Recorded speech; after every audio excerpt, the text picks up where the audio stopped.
Dans la première histoire que nous avons racontée, tirée de ce qu'on pourrait appeler les Fioretti de Saint Jean Bosco, il était question de la vingtaine d'orphelins qu'il avait recueillis dans son œuvre l'Oratoire. Eh bien, parmi ces 20 orphelins, l'un d'entre eux, Pierre Henriat, nous dit le Salésien qui a réuni ces Fioretti de Saint Jean Bosco, l'un d'entre eux, Pierre Henriat, nous a laissé un récit de 24 petites pages pleines de fautes et de reconnaissances. En voici, nous dit le père Bloyet, salésien donc, en voici quelques passages. Henriat Pierre Joseph, né le 20 juin 1841 dans la paroisse de Saint-Benigno Canavese, fils d'Antoine et de feu Capironé Pascaline, tous deux natifs de Montanaro.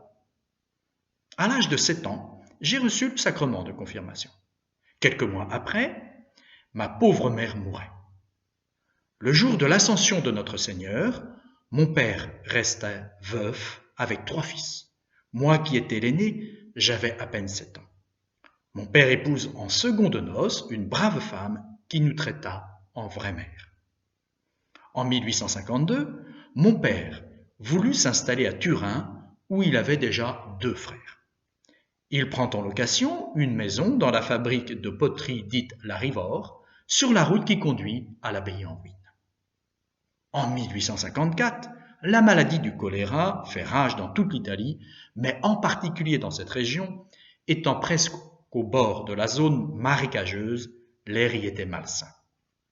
C'est pourquoi le choléra a fait beaucoup de victimes et notre famille fut terriblement éprouvée. Le frère aîné de mon père meurt. Peu de jours après, ma belle-mère est atteinte. J'avais à peine 12 ans. Je dois aider mon père parce que ma belle-mère meurt en peu de temps. Je ne puis exprimer les douleurs ressenties. À cette époque, mon père doit aussi garder le lit. Nous étions 5 enfants. Il est vrai que notre grand-mère venait nous aider, mais la pauvre était âgée et fragile. Que faire? Nous nous sommes recommandés du fond du cœur au Seigneur et à sa très sainte mère. Nous étions sur le point de glisser dans l'extrême misère, quand arrivèrent 2 messieurs, dont je ne me rappelle plus le nom, mais qui avaient ouvert un orphelinat provisoire à Turin pour recevoir les enfants des parents frappés par le choléra. Ces 2 messieurs parlèrent à mon père lui demandant s'il acceptait qu'on lui retire tous ses fils. Mon père me demanda si j'acceptais. Je lui répondis que oui, en disant que notre Seigneur et la très sainte Vierge en soient remerciés. On se mit d'accord sur la manière de faire, et peu de jours après, nous avons été conduits tous les 5 dans cet asile qui se trouvait dans le couvent des Dominicains à Turin. C'était, si je ne me trompe, vers la fin du mois d'août. À peine fûmes-nous arrivés qu'on nous traita avec beaucoup de charité et de bonté. Nous étions plus de 100 garçons et filles, sans compter les bébés, soignés par des nourrices. Nous avons été très bien soignés et nourris, mais cela ne pouvait pas durer éternellement. On parlait parmi les garçons qui étaient arrivés depuis longtemps. Alors l'un disait qu'on nous enverra à Cotolengo, ou chez Don Cochis, ou chez Don Bosco. Un autre me demanda « Où aimes-tu mieux aller ?» Je ne connaissais ni Turin, ni Don Bosco, ni Cotolengo, je ne connaissais personne. Don Bosco, en 1854, quand sévit le choléra, reçut une vingtaine d'orphelins dans sa maison, orphelins de père ou de mère. Il faisait plus encore. Il allait lui-même assister les colériques et il envoya aussi beaucoup de ses jeunes, les plus âgés, et dans sa maison, personne ne fut malade. Pendant la semaine de la Nativité de Marie, 8 septembre, Don Bosco vint faire une visite aux enfants de ceux qui avaient été frappés par cette terrible maladie à l'orphelinat provisoire qui était dans le couvent des Dominicains. Plus de 100 enfants des 2 sexes avaient été recueillis là. Moi, Henriat Pierre Joseph, je peux l'attester car je suis de ceux qui ont eu la chance d'être aidés par Don Bosco. Cela faisait déjà quelques jours que je me trouvais avec mes 4 frères dans cet asile provisoire, attendant de tristes nouvelles de la santé de notre père ou même sa mort, quand la Providence vint à notre secours. Alors que tous les enfants étaient réunis et mis en rang par un assistant, nous voyons arriver un prêtre, accompagné par le directeur de l'orphelinat. Ce prêtre était souriant et avait un air si bon qui faisait qu'on l'aimait sans lui avoir parlé. En passant près des enfants, il faisait à tous un sourire.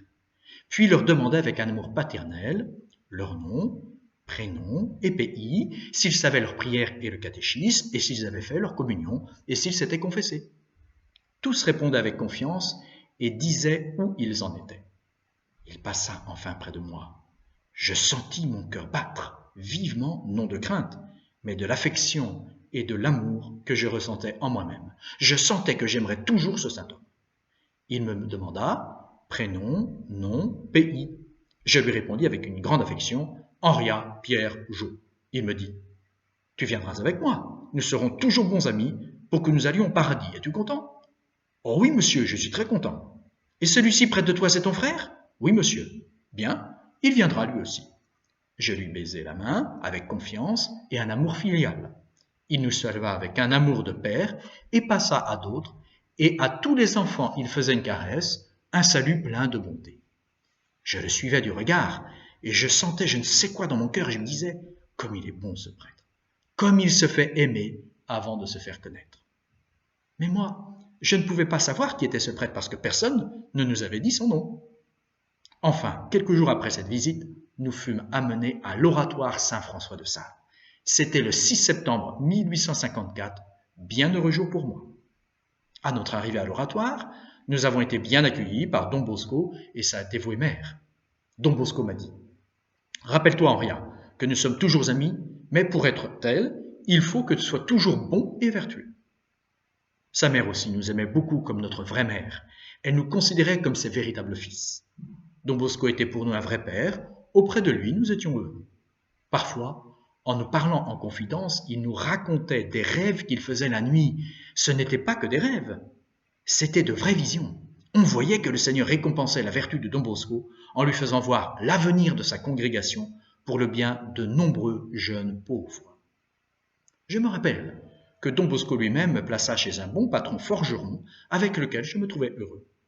J'y restai environ 3 ans, puis je dus le quitter pour raison de santé. Cependant, Don Bosco continuait à travailler pour nous. Le matin, il était toujours le premier à l'église et c'est ainsi qu'en 1854, l'hiver étant très rigoureux, l'église était si froide que parfois, quand il disait la messe, il avait les mains gelées au point qu'il ne pouvait plus tenir le calice entre ses mains. Pourtant, Don Bosco ne se plaignait jamais. Il était toujours joyeux et content. Il pensait plus à nous qu'à lui-même. Que de fatigue! Il devait supporter pour nous, et que d'humiliation, car plus d'une fois, allant tirer la sonnette aux maisons des riches pour obtenir une aide pour ces jeunes, il était repoussé avec des paroles humiliantes et injurieuses. Pourtant, il ne s'effraya pas de ces humiliations. Don Bosco continuait d'accepter de nouveaux jeunes à l'oratoire. Je me rappelle que sa mère parfois le disputait. « Mais tu acceptes tant de jeunes, où vais-je les mettre pour dormir, puisqu'il n'y a plus de place ? Et puis nous n'avons plus de lit pour les faire dormir. Ils sont sans couverture, et puis comment faire pour les nourrir et les habiller quand nous n'avons rien ?» De fait, il m'arriva, ainsi qu'à mon frère, de dormir pendant un certain temps dans une pièce qui servait à entreposer des feuilles. Nous avons dormi par terre sur un peu de ces feuilles, avec une seule couverture pour tous les deux et rien d'autre. Et malgré tout, nous étions heureux comme si nous avions dormi dans un lit douillet. Un peu à la fois, nous avons eu lit, vêtements et dortoir convenables. Cependant, le soir, quand tous les jeunes étaient endormis, Don Bosco et sa mère allaient dans les dortoirs, prenaient les vêtements de ceux qui, dans la journée, les avaient déchirés, se retiraient dans une pièce et travaillaient jusqu'à ce qu'ils soient réparés et remis sur chaque lit. À bientôt, j'espère, pour un nouvel épisode tiré des Fioretti de Don Bosco.